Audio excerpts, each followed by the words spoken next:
Hi there, neighborhood mystics, and welcome to another sunrise chat. So, what's next? What's next? Yesterday I talked about Mars and the start of a new Mars cycle and the power of no, and how Mars will probably help us say no to some things in our life to help simplify and calm things down, because this year has been marked by this Jupiter opposite Uranus and other things, but I'm just saying that's been a little bit too much in some area of your life.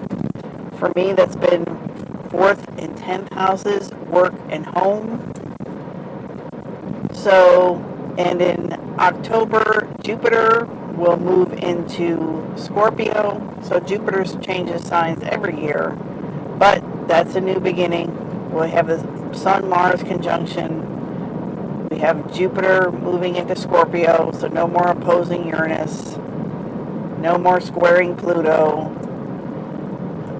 And we've got Saturn will move into Capricorn at the end of the year, right around Christmas time. So that's a biggie.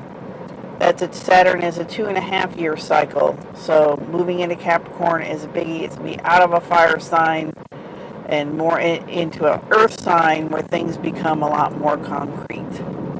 And for me, specifically, once again, that's going to be a new beginning because that's my first house, Capricorn. So what's next? What is next? You may be a little confused, a little blurry, as I am, about what's next. So I thought during this ride, we could take a look at some possibilities of what might be next. So I shuffled some tarot cards and some other cards, and I've got them next to me, and this is going to be interesting to do this while I'm driving, but I'm going to try to pull it off. And as you know, I always do when I do card readings, they're always live. I don't look at the cards beforehand. I mean, I'm reading them right along with you. I'm seeing them for the first time. So let's get around the corner here. Okay, so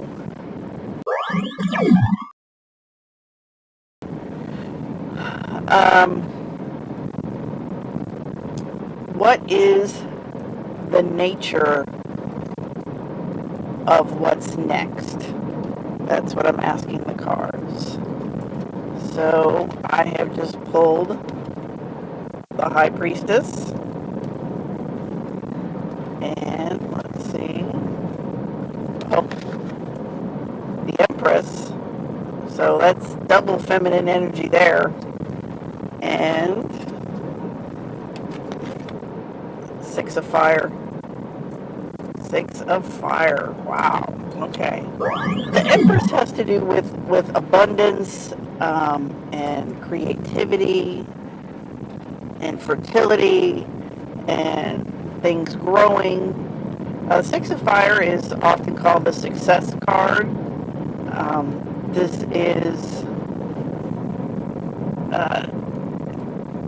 I would say this is a balanced inspiration.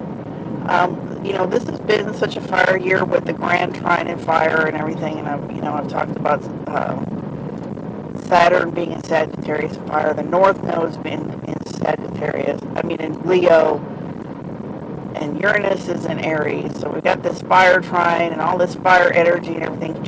So with the 6 is a little more balanced. It's maybe not quite so crazy. And then we've got the High Priestess. So the High Priestess is,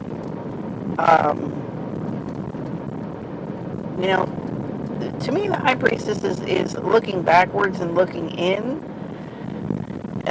and dealing with your inner knowledge. So the nature of what's next, it definitely has to do with growth.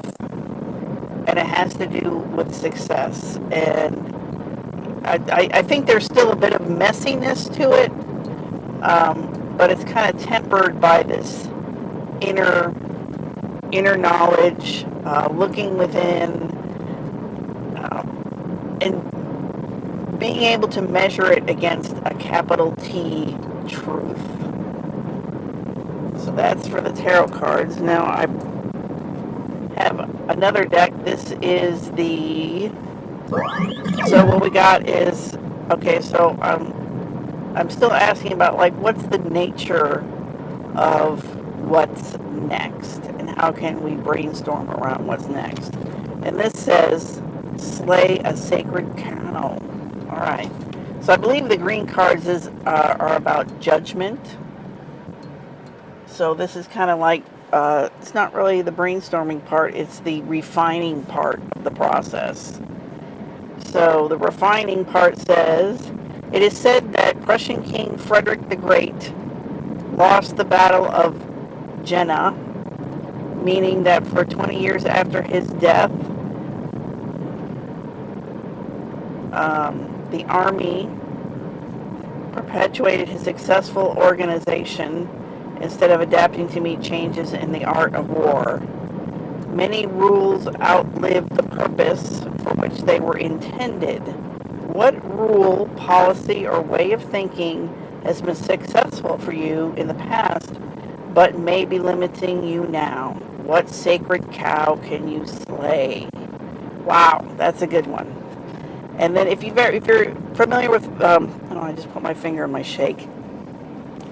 If you're familiar with Vishen Lakhani, he wrote this book. I don't know what it's called. I can't think of it right off the top of my head. But he talks about rules, and I don't remember what that's a contraction for, but it's like breaking rules. It's like rules that, yeah, like just like it was saying in the card, like these rules they no longer serve a purpose, but people continue to follow them blindly without questioning them.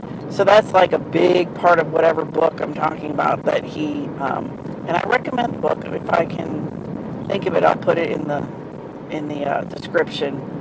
But he talks about examining everything. It's like, do we have to do it that way? Is that really true? You know, is that right? Is that right for me? So what rules do you have in your life? What sacred cows? What rules have you been following that may not apply anymore? And I think that relates to that High Priestess card, where it's like there's an internal checking mechanism that helps check the growth and expansion and action. So for me,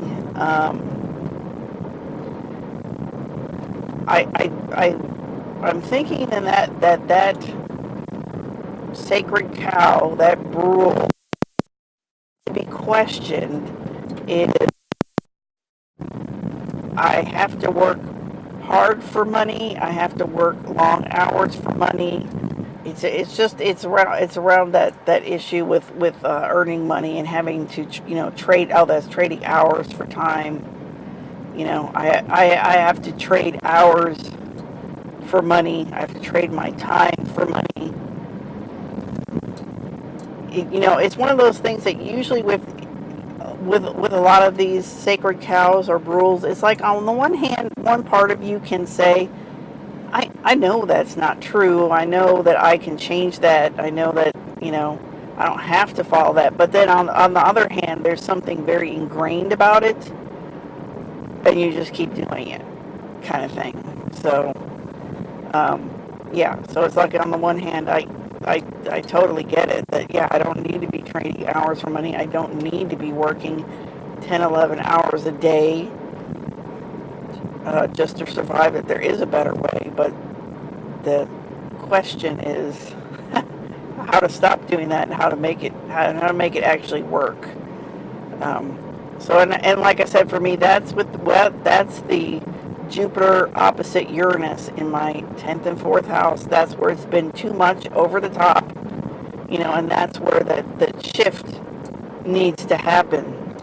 As far as saying no to something with, the new Mars cycle, and actually my boss kind of brought that up. She was like, well, I don't want you working your second job, and I want to make it possible for you to not work your second job.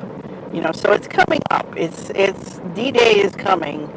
of where I need to let something go. Now, how that's going to happen exactly, I don't know, but that card that we just pulled gives me some clues or some insight, what sacred cow is there, what rule is there, and it's like, how am I going to dissolve that or go around it or, um, go through it, whatever.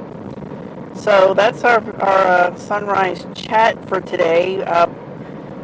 If you like this, please like and subscribe. I appreciate it. I'm trying to grow this channel, so please subscribe. I'm trying to thread these talks together so that there's a continuity to it. And the thing with intuitive readings, whether it's tarot, astrology, runes, whatever, that's what it's about. It's like there's going to be threads that run through everything. So they're going to be connected, maybe not necessarily in a logical manner, but there'll be threads that run through things. So that's what I want to do every day is have a discussion about these threads of our lives based on astrological timings and card or whatever. So I will see you tomorrow, and have a great day. And put something in the comments about what rule, what sacred cow are you gonna slay toward the end of the year here when we have Jupiter shift into Scorpio and Mars has already started its new cycle, and Saturn will be in Capricorn by the end of the year. So we're moving forward. So what's new for you, and what sacred cow will you slay? Bye.